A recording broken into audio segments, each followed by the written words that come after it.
نحمده ونصلي على رسوله الكريم اما بعد بسم اللہ الرحمن الرحیم السلام علیکم ورحمۃ اللہ وبرکاتہ۔ حیران کن معجزہ، بی بی فاطمہ کا واقعہ۔ حضرت علی رضی اللہ عنہ اور حضرت فاطمہ رضی اللہ عنہا کا خوبصورت واقعہ۔ یہ واقعہ نہیں سنا تو پھر زندگی جینا فضول اور بیکار ہے۔ ایک مرتبہ کا ذکر ہے کہ حضرت علی رضی اللہ عنہ اور حضرت فاطمہ رضی اللہ عنہا نے صحابہ کرام سمیت رسول اللہ صلی اللہ علیہ وآلہ وسلم کو دعوت پر بلایا۔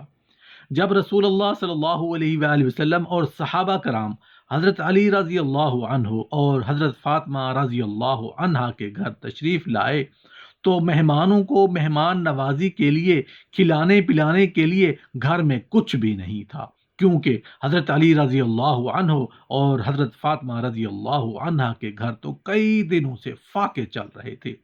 حضرت فاطمہ رضی اللہ عنہا جو جنتی عورتوں کی سردار ہوں، رسول اللہ صلی اللہ علیہ وآلہ وسلم کی بیٹی ہوں، امام حسن اور امام حسین کی والدہ ہوں اور حضرت علی کی بیوی ہوں، تو ایسی ہستی کو اللہ پاک حضور صلی اللہ علیہ وآلہ وسلم اور صحابہ کرام کے سامنے شرمندہ تھوڑی ہونے دیں گے۔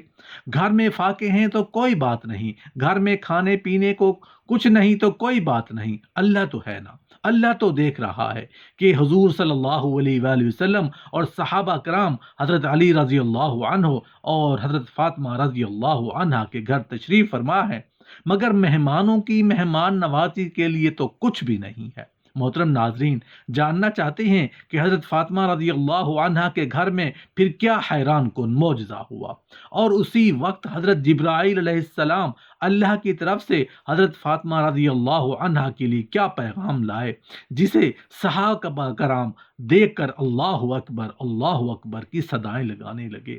حضرت علی رضی اللہ عنہ اور حضرت فاطمہ رضی اللہ عنہا کا خوبصورت واقعہ کو مکمل ضرور دیکھیے گا، کیونکہ واقعہ ہے جو اتنا خوبصورت۔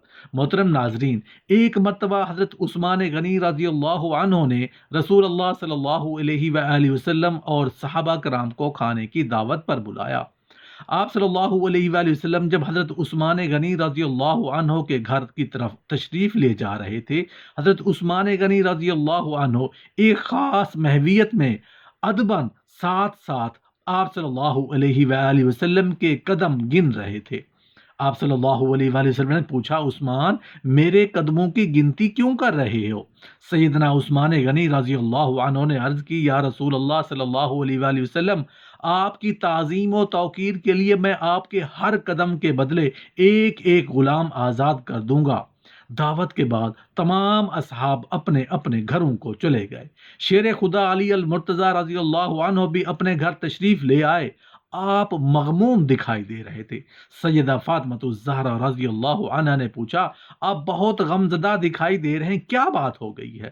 حضرت علی المرتضیٰ رضی اللہ عنہ نے جواب دیا، بنت رسول، میں غم کیوں نہ کروں؟ آج عثمان بن غفان نے صحابہ سمیت رسول اللہ صلی اللہ علیہ وآلہ وسلم کی شاندار ضیافت کی ہے۔ انہوں نے سرکار کے ہر قدم کے عوض ایک غلام آزاد کیا ہے۔ میرے دل میں رشک پیدا ہوا کہ اگر آج میرے پاس بھی جناب عثمان رضی اللہ عنہ کی طرح مال ہوتا تو ہم بھی سرکار کی ضیافت کرتے اور ویسے ہی غلام آزاد کرتے جیسے عثمان غنی رضی اللہ عنہ نے کی۔ سیدہ فاطمہ الزہرا رضی اللہ عنہا نے حضرت علی المرتضیٰ رضی اللہ عنہ کی خدمت میں عرض کی، سرتاج، حزن و ملال چھوڑیے، اپنا دل چھوٹا نہ فرمائیے اور آپ بھی حضور کو کھانے کی دعوت دے آئیں تاکہ ہم بھی ویسی ہی ضیافت کریں جیسی عثمان بن عفان رضی اللہ عنہ نے کی ہے۔ مولا علی رضی اللہ عنہ شہزادی سیدہ فاطمہ الزہرا رضی اللہ عنہا کی بات سن کر حیران ہو گئے اور پوچھنے لگے، یہ کیسے ہو سکتا ہے؟ ہمارے پاس کھانا اور مال کہاں سے آئے گا؟ سیدہ فاطمہ الزہرا رضی اللہ عنہ نے کہا، سرتاج، آپ اللہ رب العزت کی ذات پر توکل کریں، وہ سبب بنا دے گا۔ جلدی جائیے، رسول اللہ صلی اللہ علیہ وآلہ وسلم کی تشریف آوری کی برکت سے سب کچھ ہو جائے گا۔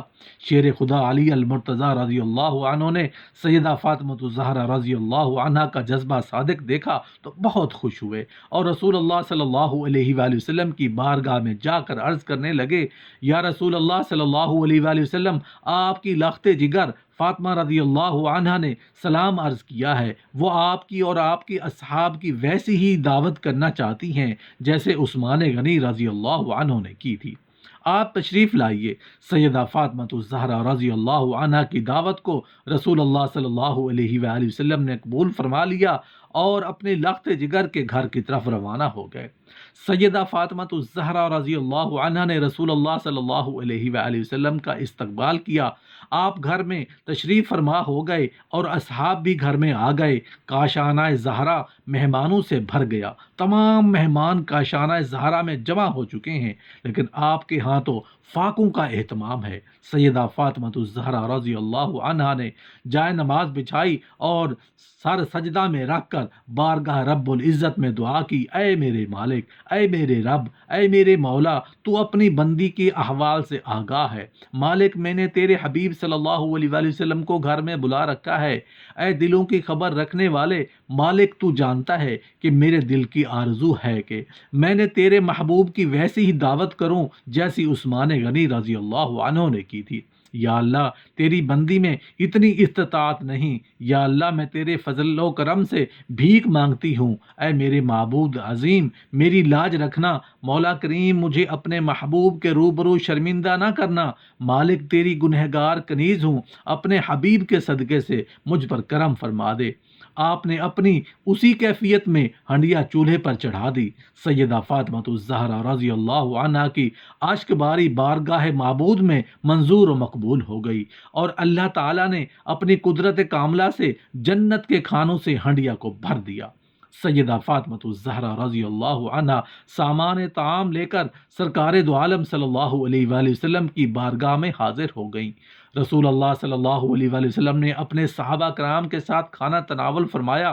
تمام صحابہ کرام نے بھی کھانا کھا لیا، لیکن ہنڈیا جوں کی توں رہی۔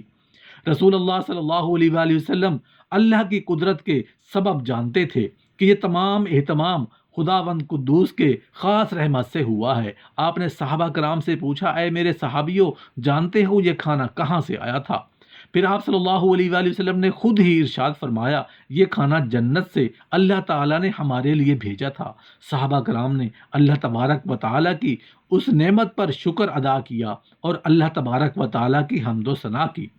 اس روایت کے آغاز میں بتایا گیا ہے کہ حضرت عثمان غنی رضی اللہ عنہ نے دعوت کے اہتمام کے ساتھ ایک خصوصی عمل یہ بھی کیا کہ رسول اللہ صلی اللہ علیہ وآلہ وسلم کے ایک ایک قدم مبارک کے بدلے ایک ایک غلام آزاد کیا تھا، اور یہی عمل حضرت مولا علی المرتضیٰ رضی اللہ عنہ کے رشک کا باعث بنا تھا۔ ابھی غلاموں کی آزادی کا مرحلہ باقی تھا۔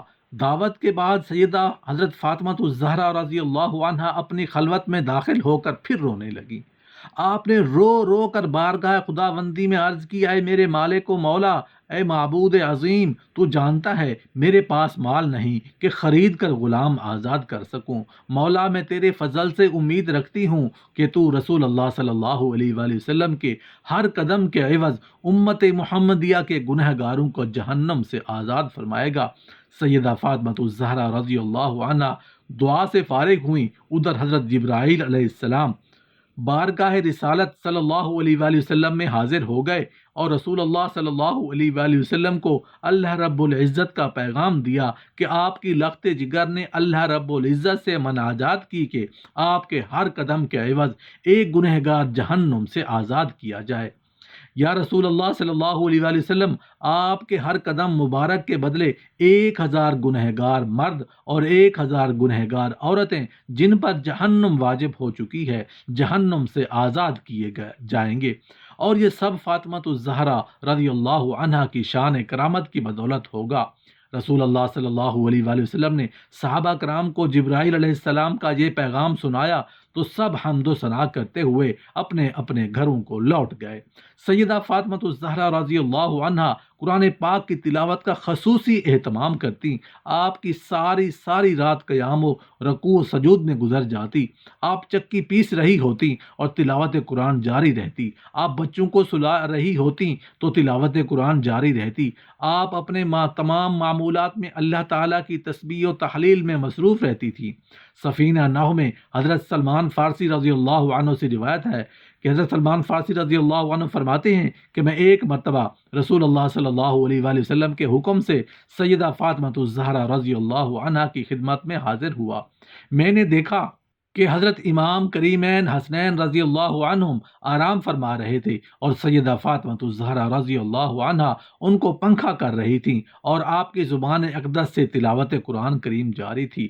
تلاوت ہر گھڑی قرآن کی بھی جاری رہتی۔ تنبیہ الغافلین میں روایت آئی ہے کہ شہزادی کونین سیدہ فاطمہ الزہرا رضی اللہ عنہا اپنے ہاتھوں سے جو چکی میں پیسا کرتی تھیں، آپ رضی اللہ عنہا کی زبان پاک سے تلاوت فرماتی، قرآن پاک کی تفسیر قلب اطہر سے فرماتی اور اپنے مبارک قدموں سے جھولا جھلاتی اور چشمان مبارک سے گریہ فرماتی۔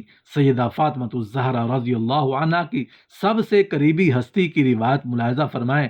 سرتاج زہرا علی شیر خدا رضی اللہ عنہ فرماتے ہیں سیدہ فاطمہ الزہرا رضی اللہ عنہا کھانا پکانے کی حالت میں بھی تلاوت قرآن کریم جاری رکھتی تھی۔